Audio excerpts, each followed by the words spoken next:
Nous allons continuer par rapport aux ailes où on était arrêté la dernière fois. Je vous avais promis que j'y reviendrai, mais revoilà. Si vous avez écouté cette parole, n'hésitez pas à les partager pour que les autres aussi puissent en bénéficier. Prions l'Éternel. Je te bénis, Jéhovah Sabaoth, toi qui fais de nos combats tes combats, toi qui fais de nos défis tes défis, toi qui humilies notre adversaire, le diable, par une écrasante victoire. Nous te bénissons, Seigneur. Ce matin, nous accueillons la révélation. La Bible dit la révélation de ta parole est claire et elle donne de l'intelligence aux simples. Nous nous simplifions ce matin pour recevoir de toi. Parce que tu fais ta grâce aux humbles. Merci pour cette humilité.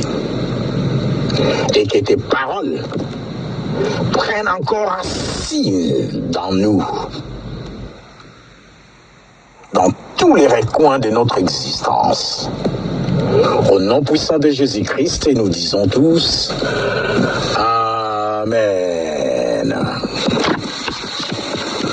Bonjour encore une fois de plus, je suis votre frère, le pasteur Odar Biomatidi.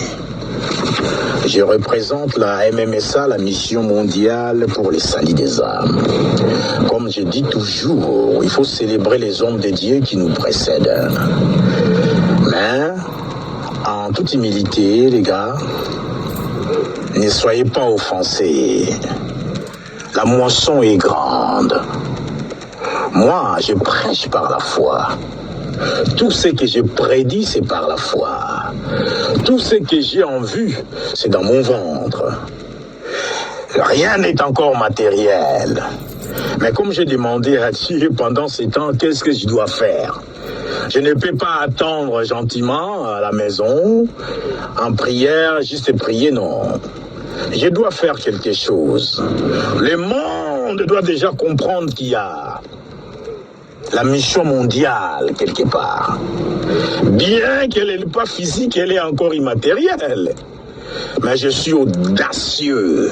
Je suis zélé, moi aussi. Parce que je sers un Dieu zélé. Amen. Ne soyez pas offensés. Quand on donne des exemples, les hommes de Dieu, ceci, cela, les prophètes, les évêques, les évangélistes, les docteurs, les bishops, tout le monde. Ce n'est pas pour vous offenser, ni pour vous humilier, mais c'est pour recevoir une connaissance. Dieu nous embarque toujours dans ses parcours. Je vous ai donné l'exemple dans les combats de Jésus. Par exemple, le roi David, l'ennemi était dans sa famille. C'était un roi de l'Éternel. Il était protégé. Dieu avait cerclé sa vie dans une sphère de feu.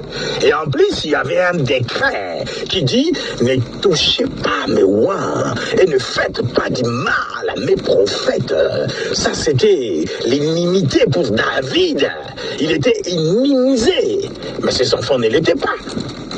Dans la plupart des cas, les hommes de Dieu, des fois, non, je ne vais pas rentrer dans les combats spirituels, mais je vais nous dire, serviteurs de l'Éternel, concentrez-vous à ce que vous avez à faire.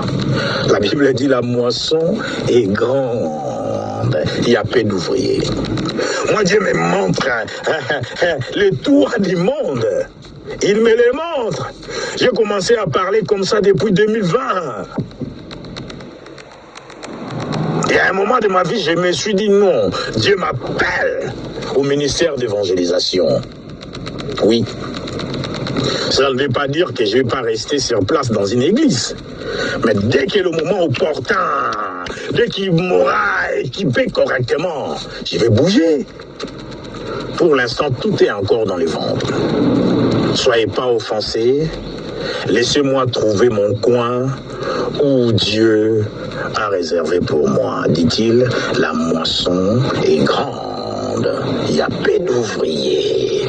Après moi, il y aura encore et encore. Et on ne va pas se marcher dessus. Chacun trouvera un emplacement où Dieu voudra bien qu'il exerce. Amen, les gars. Soyez bénis ce matin. Et nous allons faire suite et fin d'Israël. Si vous êtes avec moi, dites Amen. Que mon Dieu vous bénisse. Que mon Dieu vous bénisse.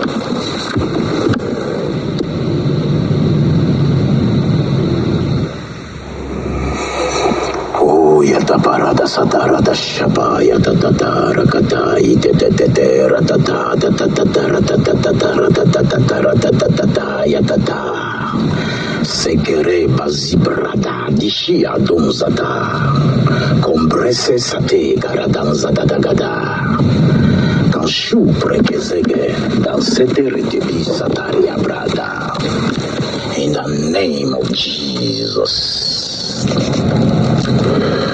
On avait dit qu'on allait parler du troisième point qui était bâtir la confiance. Comment baptisez-vous donc votre confiance? Que faites-vous pour être capable d'agir avec autant de confiance que Jésus en son temps? La première chose est de connaître Dieu. Qui est ce Dieu que vous servez? Qu'a-t-il dit à son propre sujet? Qu'a-t-il fait pour prouver sa personnalité?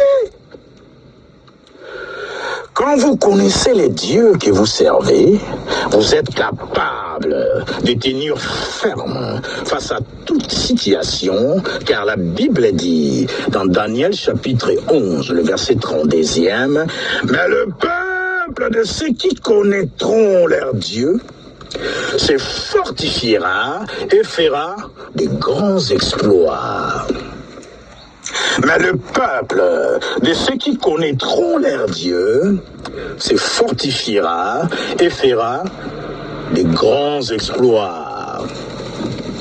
Les exploits sont réservés à ceux qui connaissent leur Dieu et non ceux qui n'ont qu'une idée vague de lui.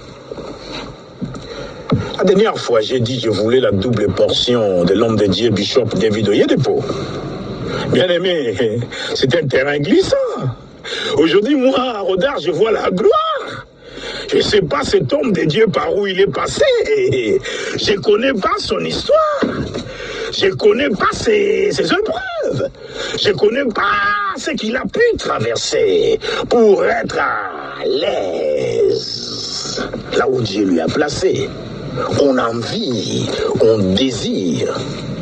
Mais prépare-toi à passer par les brisements. Si nous pouvons nous réjouir un peu de ce que Dieu lui a accordé.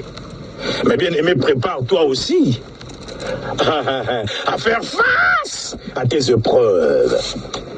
Parce que nous voyons la gloire, mais nous ne connaissons pas l'histoire. Amen. Écris ton histoire. Tu vas l'écrire. Et Dieu ne va pas te louper. Tu veux la double portion, mon ami. Prépare-toi. Ce n'est pas du gâteau. Tu vas y passer toi aussi. Alléluia.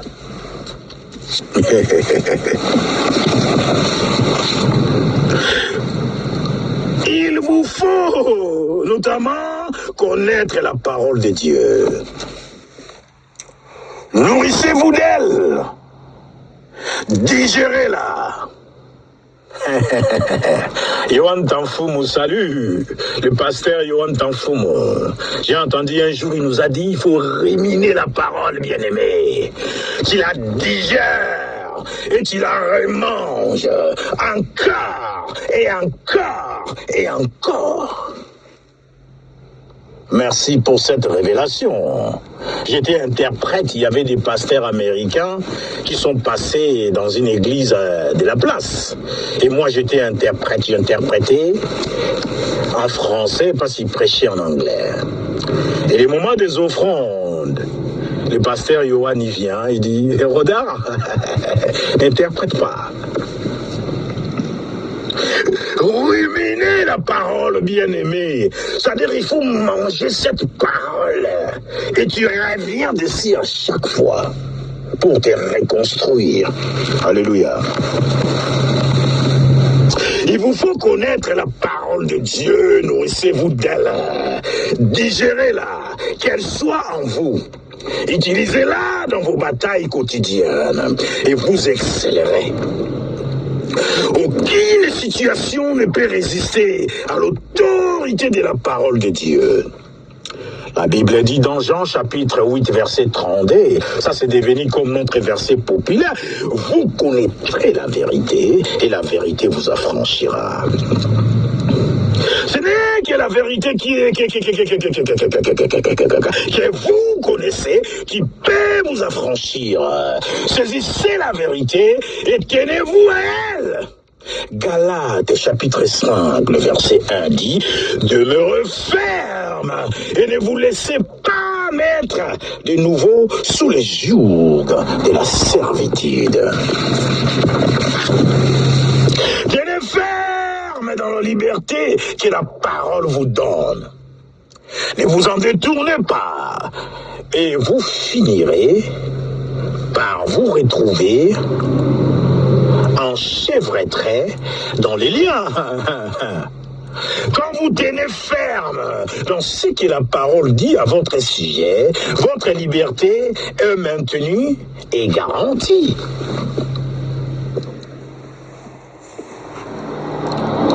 Que dit la parole à propos de votre confiance? Que vous a-t-il dit de faire lorsque vous faites face à une preuve ou à un problème? Proverbe, chapitre 28, le verset 1er, la Bible dit « Le méchant prend la fuite sans qu'on les poursuive. » Ça, j'aime bien dans mes prières. Le juste a de l'assurance comme un jeune lion. Êtes-vous juste? Bien sûr que vous l'êtes. Car la Bible dit que vous êtes la justice de Dieu en Jésus-Christ, qui par son sang vous a présenté saint, irréprochable et irrépréhensible devant Dieu. Des Corinthiens chapitre 5 verset 21, ou si vous lisez Colossiens chapitre 1 verset 22. Puisque vous êtes donc juste, étant né de nouveau, Dieu dit que vous devez être aussi audacieux qu'un lion. Vous ne devez pas fuir les obstacles. Ne prenez pas, ne pensez pas jouer de prudence en essayant de trouver une échappatoire. N'essaye pas de jouer à la jurisprudence, c'est des échappatoires, mon ami. Affrontez-les avec assurance. Ils n'auront aucun choix que de bouger ou de céder les passages. Affrontez vos montagnes. Sachez que toute bataille dans laquelle vous êtes engagé est à Dieu et non à vous. Il fait de nos combats ses combats, de nos défis ses défis, de nos barrières ses barrières, de nos imperfections ses imperfections. Donc c'est son combat, ce n'est pas à vous. Quand vous aviez accepté Jésus et lui avez donné votre vie, vous lui avez aussi donné toute autre chose, y compris toutes les batailles que vous auriez dû livrer. Dans Exode chapitre 14, verset 14e, la parole dit « L'Éternel combattra pour vous et vous garderez le silence. Voyez-vous? Dieu s'est engagé à livrer toutes les batailles à votre place. Il vous faut juste vous appuyer sur ce qu'il dit et laisser la confiance être dans tous les pas que vous prenez. Voilà la recette de Dieu pour la force. Elle est clairement statuée dans Ésaïe chapitre 30, le verset 15e. C'est dans la tranquillité et dans la confiance que sera votre force. Qu'est-ce que je dis? C'est dans la tranquillité et dans la confiance que sera votre force. Il vint un temps où le petit royaume de Juda reçut une très mauvaise nouvelle. Un groupe de nations avec une multitude de soldats s'assembla contre lui. Le roi Josaphat n'avait aucune armée pouvant égaler en force le camp de l'ennemi. Mais il sut qu'il avait Dieu. Et il se tourna donc vers lui avec désespoir. Et Dieu lui donna la parole suivante. Des Chroniques, chapitre 20, les versets 15e. Ne crains point, et ne soyez pas effrayés à cause de cette grande multitude, car cette guerre n'est pas la vôtre, mais celle de Dieu. Juda n'avait donc pas besoin de combattre. Il devait juste rester tranquille et voir Dieu exalter son nom. Le roi se fia à ses paroles. Et au lieu de porter des armes sur le front de bataille, il prit des choristes, des chantres. Ils s'avancèrent en toute confiance à la rencontre de l'assaillant, chantant des louanges à Dieu. Le Seigneur est bon, sa miséricorde ira toujours. L'Éternel est bon, sa miséricorde ira toujours. Elle dira toujours.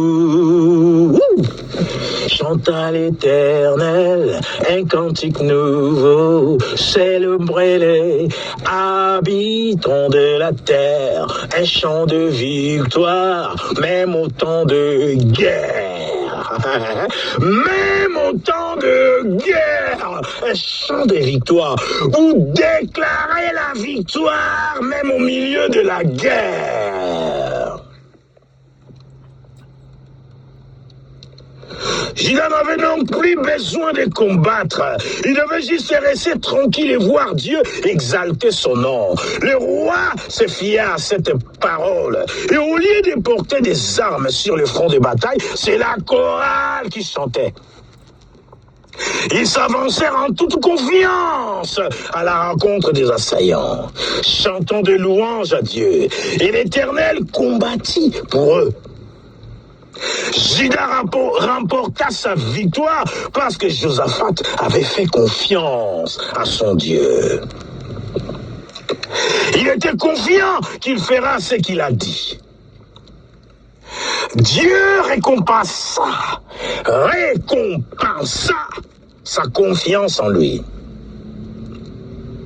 Allez-vous suivre cet exemple, vous aussi? Allez-vous dépendre de la parole de Dieu dans toute situation? Voici la seule voie de sortie, votre issue de secours. Voici la seule façon de gagner les batailles dans la vie sans effort. Sans effort, vous gagnez des batailles. Épousez-la. Et n'ayez aucune crainte. Soyez confiants. Si Dieu est pour vous, qui peut être contre vous? Il est où celui qui va être contre vous? Il n'est pas né d'une femme. Père. personne ne peut être contre vous. Il n'est pas né d'une femme, à moins qu'il soit un démon. S'il veut être contre vous, son humiliation sera totale. C'est total, mon ami. Total. L'ennemi est fou des colères envers des croyants confiants et essaie de les briser en instillant la peur à eux, en eux plutôt. Un croyant apeureux est impuissant et ne peut pas résister aux attaques de Satan. Quand vous êtes effrayé, le diable fait de vous la chair à saucisse.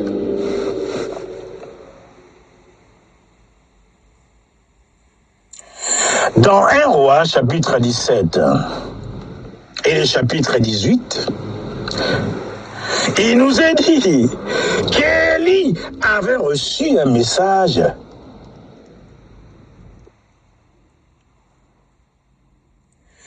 qui détériorisa sa confiance. Et la peur le mit en fuite. La confiance est l'épine dorsale de tout ministère réussi. La confiance est l'épine dorsale de tout ministère réussi. Un pasteur vivant dans la peur aura un faible ministère. Il ne sait pas ce qu'il fait. Il ne sait pas ce qu'il fait. Ah, je suis allé interpréter une fois à Paris, dans une église de la place. Il fallait payer les loyers. Ah, les églises, il y en a ces églises qui souffrent. L'homme de Dieu s'éleva sur l'autel. J'étais avec l'homme de Dieu, l'apôtre Dr Phillips du Canada. C'est lui qui prêchait. Et moi, je suis son interprète number one. À chaque fois qu'il vient en France, je le suis. Je l'interprète. J'aime bien. J'aime bien. Lui, il est mon aîné. Et Dieu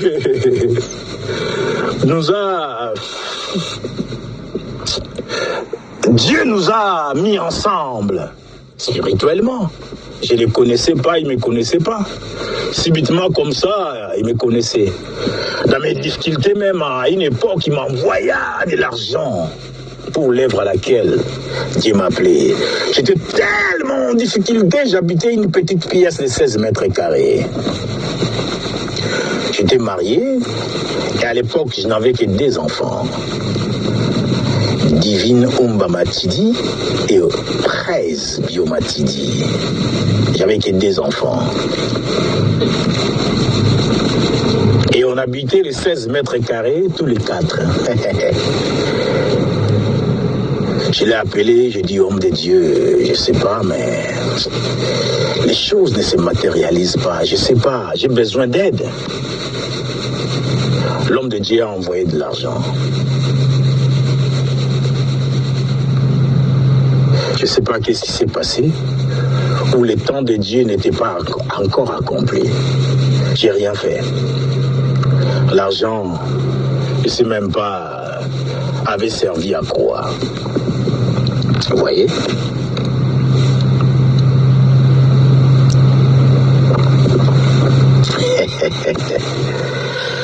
Aïe, aïe, aïe, aïe. Revenons à nos mots-et-tons.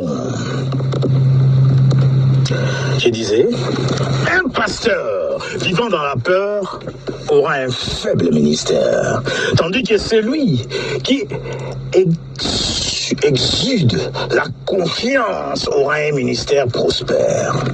Voilà pourquoi vous devez résister à la peur chaque fois qu'elle essaie de frapper à votre porte. Quand la peur se présente à vous, résistez et appuyez-vous sur la parole de Dieu. Ayez confiance en Dieu que vous servez. Ne crains point, n'aie pas peur, tu n'auras aucune crainte. Sont les ordres cardinaux d'un guerrier. Ces recommandations apparaissent près de 365 fois dans la Bible. Ne crains point, n'aie pas peur, tu n'auras aucune crainte. 365 fois dans la Bible. Chaque jour, Dieu te dit ça. Il en a fait 365 jours. Il y en a d'autres qui font 366 jours. Et pendant les jours de l'année, Dieu est là. En te boostant, ne crains point, n'aie pas peur. Tu n'auras aucune crainte. Dieu connaît l'importance de votre confiance. C'est pourquoi il a répété ses commandements autant de fois. Comme ça va pénétrer. C'est comme s'il avait donné un comprimé de « N'aie pas peur ». Tu la prends tous les matins. Pour toute l'année. C'est des vitamines pour toi, bien-aimé. C'est de la vitamine pour toi, bien-aimé. Alléluia. Prenez votre dose quotidienne de ne pas peur pour un ministère en bonne santé, prospère et en progrès. Si vous ne craignez pas, vous ne coulerez pas. Pierre sortit de la barque et marcha sur les eaux, quand le Seigneur les lui demanda. Mais quand il vit les hauteurs des vagues, il entendit le rugissement de la mer. Il détourna le temps d'un instant ses yeux de Jésus. Il détourna un instant ses yeux de Jésus. Et la peur fraya une voix en lui. Bien-aimé, le diable rôde comme un lion rugissant, cherchant qui il dévorera. S'il ne peut pas avoir les maîtres, vous se suivez, il viendra vers vous. Entre parenthèses.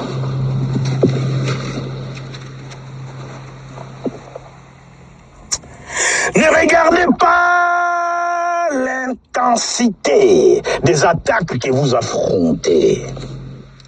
Gardez vos yeux sur celui qui vous a appelé et vous ne coulerez pas.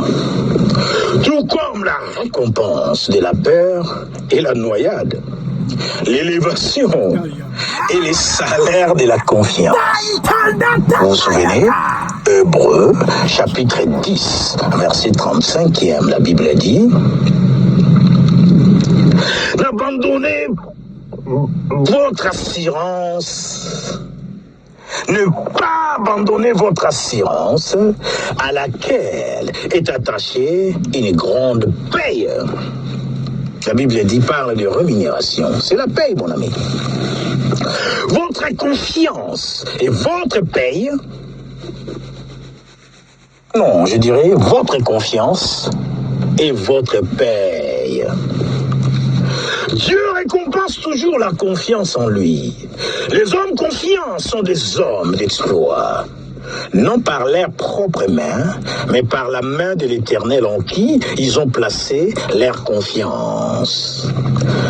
Daniel s'en tint à sa conviction, même après que le décret bannissant toute prière eût été promulgué. Il connaissait les dieux qu'il servait. Il ne fut pas conséquent, pas mu par la peur d'être jeté dans la fosse aux lions. Il était littéralement scié par la confiance en Dieu. Il était littéralement scié par la confiance en Dieu. Et Dieu le délivra des lions et le promut. Il devint le numéro 2 du royaume après le roi Nebuchadnezzar. Et tous ses ennemis devinrent le menu des lions à ce jour.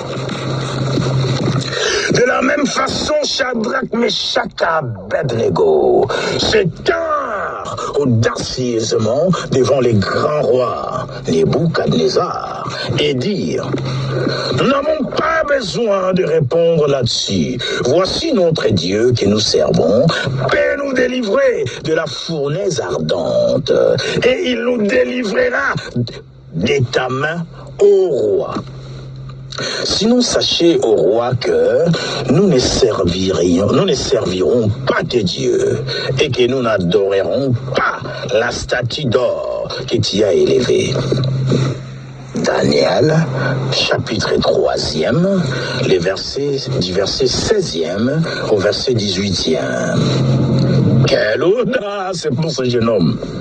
Quel courage! Quelle puissante déclaration!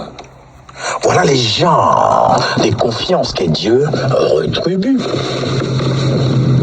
Pouvez-vous imaginer trois jeunes gens debout devant un roi qui se faisait appeler roi des rois et l'appelant ô Nebuchadnezzar? Je veux dire qu'il ne dire pas Sa Majesté ou Votre Altesse ou Son Excellence, comme la plupart d'entre nous l'auraient fait. Ils n'avaient aucune peur à cause du soutien invisible qu'ils avaient. Les dieux qu'ils servaient. Si vous pliez devant les circonstances, vous serez rôtis. Si vous ne pliez pas, vous ne brûlerez pas. Bien au contraire, vous serez élevés. Les trois garçons ne brûlèrent pas. Ils furent élevés et mis en avant-poste des affaires de Babylone. Vous vous souvenez? La Bible nous enjoint encore et encore d'être forts, de prendre courage. Cette recommandation fut donnée à Josué en maintes reprises. La même nous est encore adressée aujourd'hui. Je vais parler encore du début des ministères, de Bishop David Oyedepo. Au début de son ministère en 1984 à Kaduna, au nord du Nigeria, la Bible, lui il parle, c'est Bishop Oyedepo qui parle, ce n'est pas Rodard. J'étais assis dans mon bureau quand il me fit dire qu'un homme voulait me voir dehors. En sortant les voir, qu'est-ce que j'ai vu? Un homme avec un bâton, des cigarettes dans la main, refoulant un nuage de fumée par sa bouche et ses narines, assis dans un véhicule administratif officiel. Qu'est-ce qui se passe-t-il? Lui demandai-je. Il répondit: je suis ici pour vous dire que votre église est sur une zone résidentielle et que vous devez déguerpir. Les chrétiens vivent au nord du Nigeria sous l'opposition de l'antagonisme islamique. Les guerres des religions, vous voyez. L'Esprit de Dieu en moi se dressa et je lui répondis avec une sévère question. Vos mosquées sont-elles en pleine forêt? L'homme battit en retraite parce qu'il ne s'attendait pas à une question aussi éhontée. Puis j'ai rajouté rapidement: est-ce que parce que je suis pasteur que vous avez cru mais harcelé aussi facilement? Cette église n'ira nulle part. Puis, je me rendis au bureau du gouverneur, parlant avec véhémence à l'agent en charge de l'urbanisation, les sermonnant de mettre ces hommes, de mettre ces hommes en garde contre les dangers imminents. Voilà ce qui me fit. Voilà ce qui mit fin à la menace. Si vous ne pouvez pas parler avec hardiesse, vous ne pourrez pas régner sur cette terre. Qu'est-ce que je dis? Si vous ne pouvez pas parler avec hardiesse, vous ne pouvez pas régner sur cette terre. De même en 1987, une lettre du conseil municipal nous fit adresser, nous enjoignant de déplacer notre église de son emplacement sous 7 jours, au risque de la voir rasée par des bulldozers. Après avoir lu cette lettre, une sainte colère s'éleva à moi. Et je leur dis qu'aussi vrai que l'Éternel est vivant, toute personne impliquée dans ces plans sordides sera morte sous 7 jours, à moins de renoncer à son exécution. À moins de renoncer à son exécuté.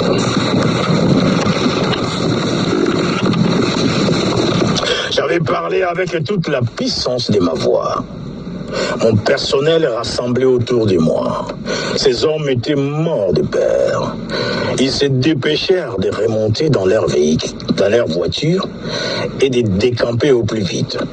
Mais quelque temps après, ils étaient de retour cette fois pour s'excuser et supplier, disant n'agir que sur l'instruction. Ce fut la dernière fois que nous avions entendu parler d'eux. Alléluia. Éphésiens, chapitre 6, les versets 10e, la Bible dit « Fortifiez-vous dans le Seigneur et dans la toute-puissance de sa force. » Fortifiez-vous dans le Seigneur et dans la toute-puissance de sa force. Si vous êtes fort dans le Seigneur et avec confiance dans sa capacité à soutenir ce que vous dites, vous accomplirez les Écritures tous les jours de votre vie en marchant sur les serpents et les scorpions. Les serpents et les scorpions ici, c'est ceux qui viennent vous troubler. Écrasez-les, mon ami. Marchez-les dessus. Faites parler le divin qui est en vous. En libérant la parole, en décrétant tout ce qu'il a mis dans vous. C'est ça la matérialisation de toute sa puissance. C'est cela votre force. C'est cela votre confiance. Non, restons calmes, restons calmes. Remarquez que Dieu n'a pas dit qu'il n'y aura pas de serpents et de scorpions à affronter. Ils seront là. Mais vous êtes chargés de puissance pour marcher dessus. Fortifiez-vous dans le Seigneur et non en vous. Personne ne l'emportera par la force, ou personne ne peut l'emporter par ses propres moyens.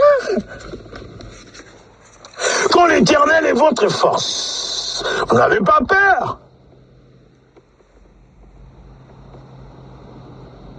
Vous n'êtes pas perturbé par la disette et la sécheresse. Vous n'avez pas peur et ne faiblissez pas face à une farouche opposition. Vous ne tremblez pas ni n'êtes terrifié quand la nuit apparaît. Les ennuis viendront. Les défis seront nombreux et l'opposition sera farouche. Mais soyez confiants, restez fermes, parlez avec assurance, agissez avec confiance. Et vous verrez comment les diables peut être peureux. Vous verrez comment il mettra sa queue entre ses pattes comme un petit chien. Il doit d'ailleurs être l'être le plus peureux parce qu'il passe son temps à répandre la peur. Il est rempli de cette peur. La Bible dit de l'abondance du cœur que la bouche parle. Le diable est rempli de la peur. C'est pourquoi il fait campagne de la peur dans la vie des enfants de Dieu. Parce qu'il est rempli de la peur. Je vais donner quelques exemples de confiance. Vous voyez, j'ai essayé de survoler rapidement pour qu'on arrive à boucler ces chapitres.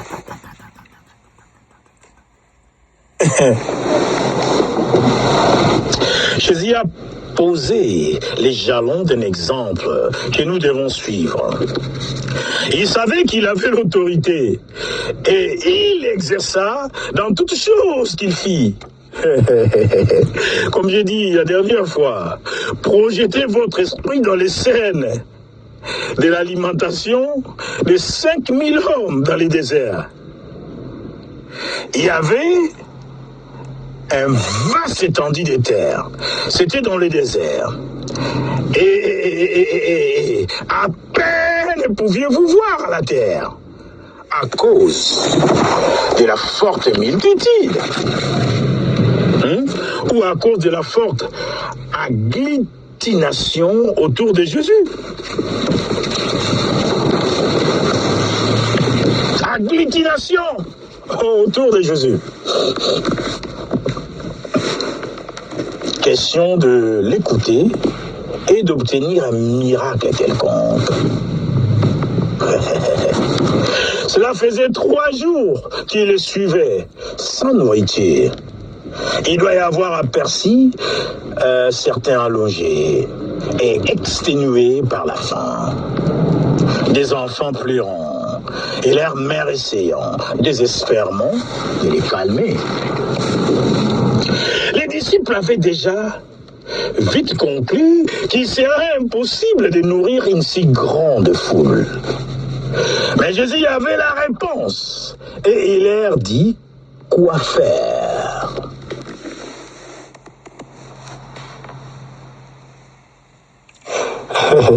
Je suis sûr que les disciples se disaient entre eux, cette fois le maître a mordu plus gros qui peut marcher.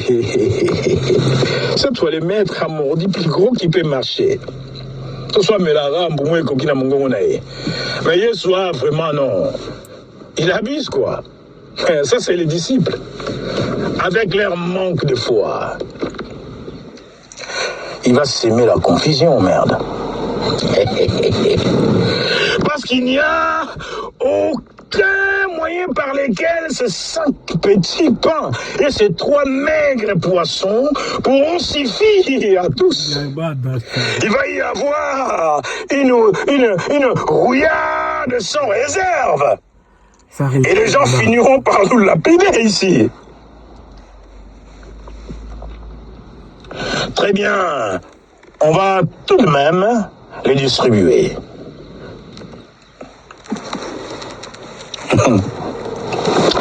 Et quand il n'y en aura plus, nous nous arrêterons. À leur grande surprise, les 5 pains et les 2 poissons firent le tour de la foule et des paniers de restes furent ramassés. My God, les paniers des restes furent ramassés. De même, près du tombeau de Lazare, les amis et proches étaient tous explorés. Les disciples étaient dans les plus grands abattements. Mais Jésus, après avoir rendu grâce, appela les morts avec autorité. Lazare, sors. Jean, chapitre 11e, le verset 43e.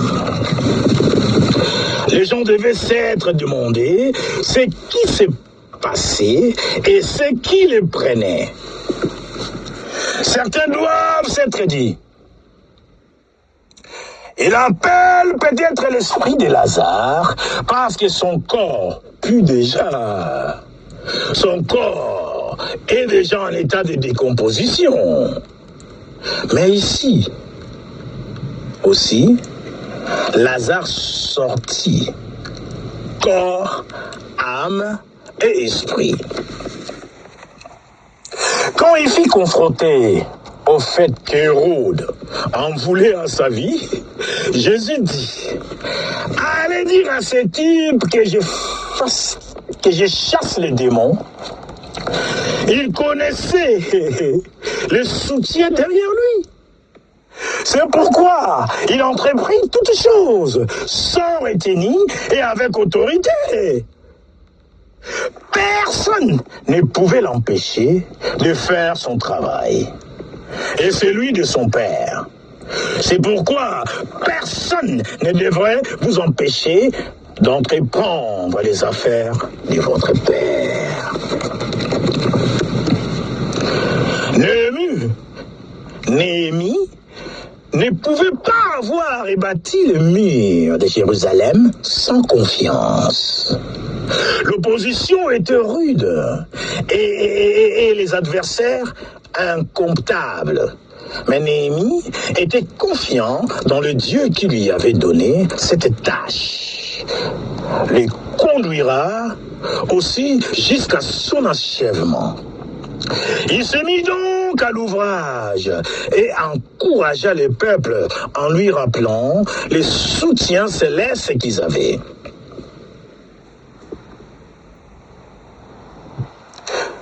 Ne le craignez pas, avait-il dit. Souvenez-vous du Seigneur grand et redoutable.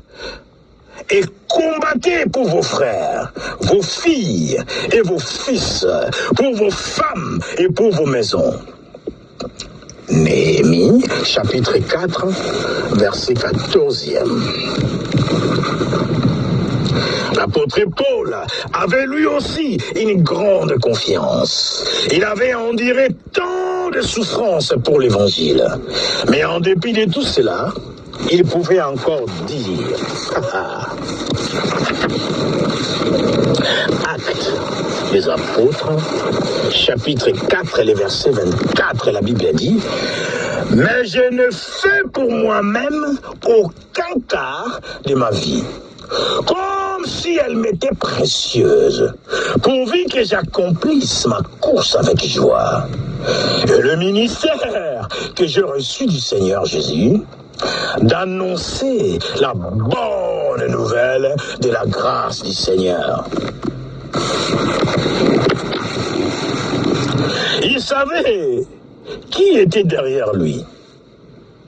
2 Timothée, chapitre 1, verset 12. Je sais à qui ou en qui je crus. Je suis persuadé qu'il a la puissance de garder mon dépôt jusqu'à ce jour-là. Il était par conséquent confiant dans toute situation où il se trouvait. Même lorsqu'il fut arrêté, il continua de parler avec audace. Pendant qu'il était en prison, sa bouche n'était pas close. Sur la mer, pendant l'orage, il était serein. Il était au contrôle. Ses paroles et ses actions dépeignaient la confiance.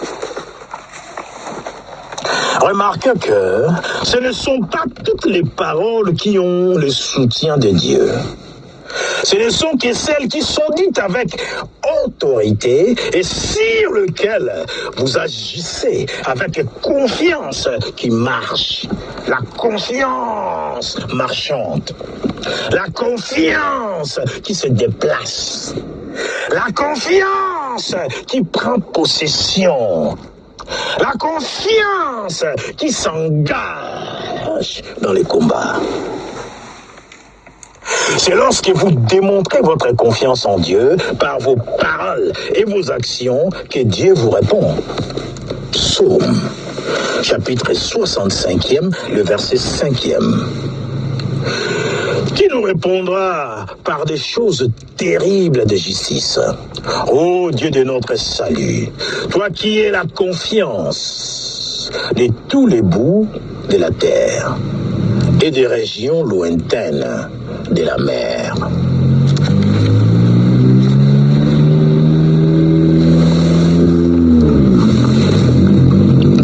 Et cela arriva au temps des apôtres.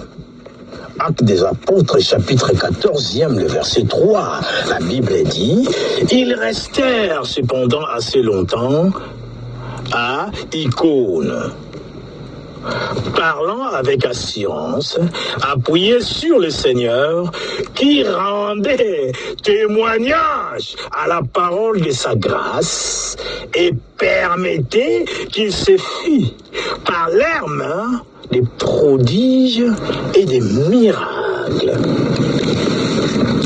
Les disciples parlèrent avec assurance et cela avait garanti la confirmation de leurs paroles. Le Seigneur récompensa leur audace.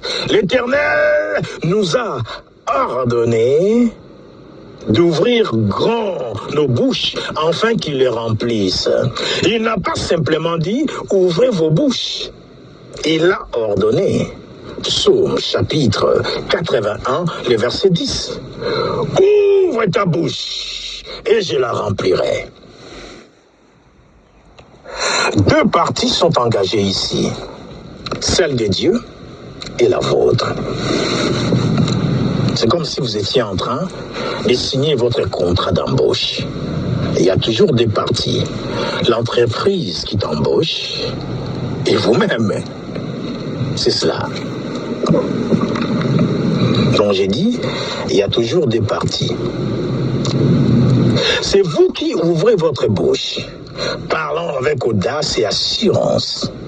La mission de Dieu, quant à elle, est de confirmer ce que vous dites. Il confirme les paroles de ses serviteurs. Dieu n'a rien à confirmer tant que vous ne parlez pas hardiment.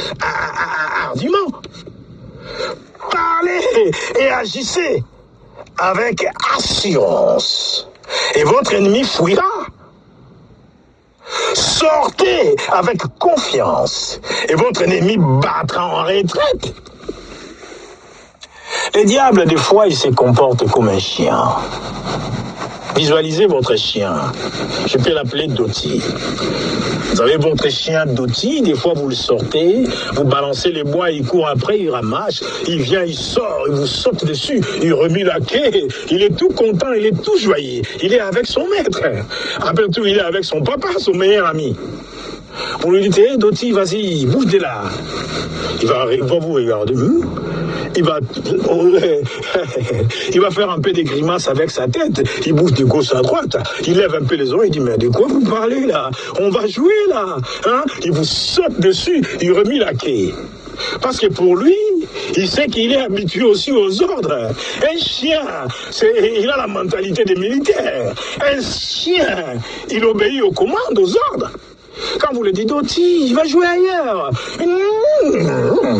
Il vous saute encore dessus davantage. Il s'approche encore, il s'enroule sur vous.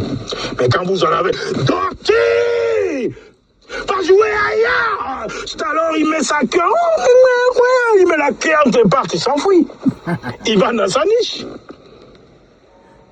C'est ça avec les diables, les grands pérés de tout cosmos.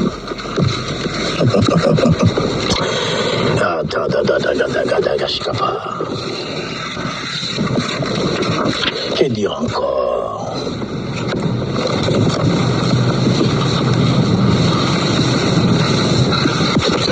Un jour, pendant que nous adorions et louons Dieu, une note me fut donnée sur la plateforme par un des pasteurs. Elle était nette et concise. Arrêter cette réunion sur les champs et quitter ces locaux à 6h20. Je me tournais alors vers le pasteur Devon, enseigné avec moi pendant ces séminaires, et lui dit: laisse-moi parler à ces messieurs. Je suis donc allé dans son bureau qui était juste dans l'immeuble. Joutant notre lieu des rassemblements, sa secrétaire lui dit que je voulais les voir. Mais il cria: je ne veux voir personne. Il bluffait parce qu'il pensait que j'allais les supplier. Je me suis donc introduit de force dans son bureau, en écartant au passage sa secrétaire d'une main. Tu vois la violence? Rascalité, mon ami. Il s'est remis à répéter qu'il ne voulait pas me voir. Mais je l'ai arrêté immédiatement avec une question. Savez-vous à qui vous parlez? J'ai pris sa main et m'ai mis à parler en langue. Il était tout atterré, tremblant comme une feuille, tout déconcerté qu'il était. Puis je lui dis: même ceux qui vous ont placé ici ne peuvent pas empêcher ces séminaires. Il était gelé et tétanisé dans son fauteuil. Nous restâmes dans cet hangar pendant toute la durée du séminaire. Il ne broncha ni n'apparut de nouveau. Ésaïe, chapitre 60e, le verset 1er, ordonne ceci: lève-toi et sois éclairé, c'est-à-dire brille. Il vous faut vous lever pour briller. Ne vous attendez pas à resplendir si vous ne vous levez pas face aux défis du jour. La confiance est le leitmotiv des gagnants. C'est le slogan de vainqueur.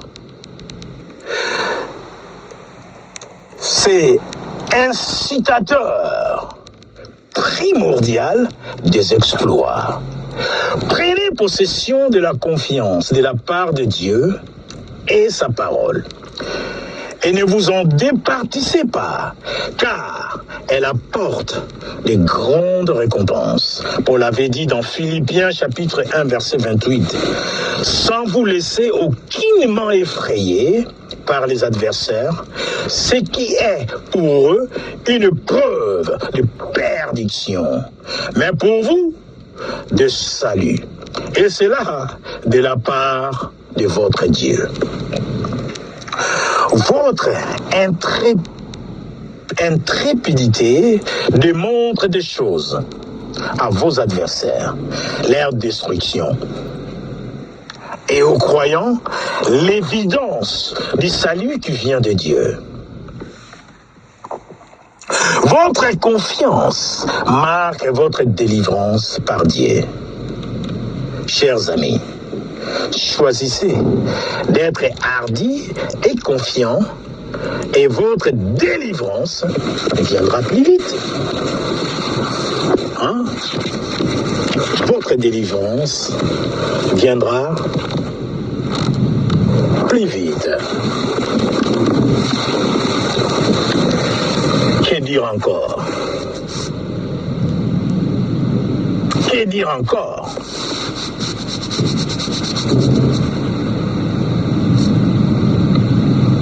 Que dire encore?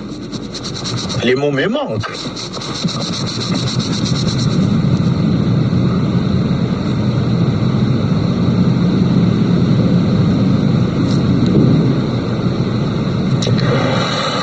Soyez confiants.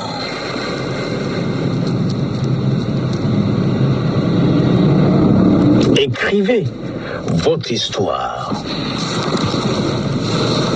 La confiance écrit votre histoire. Que l'Éternel vous bénisse et qu'il bénisse l'homme de Dieu pour ses bagages de connaissances.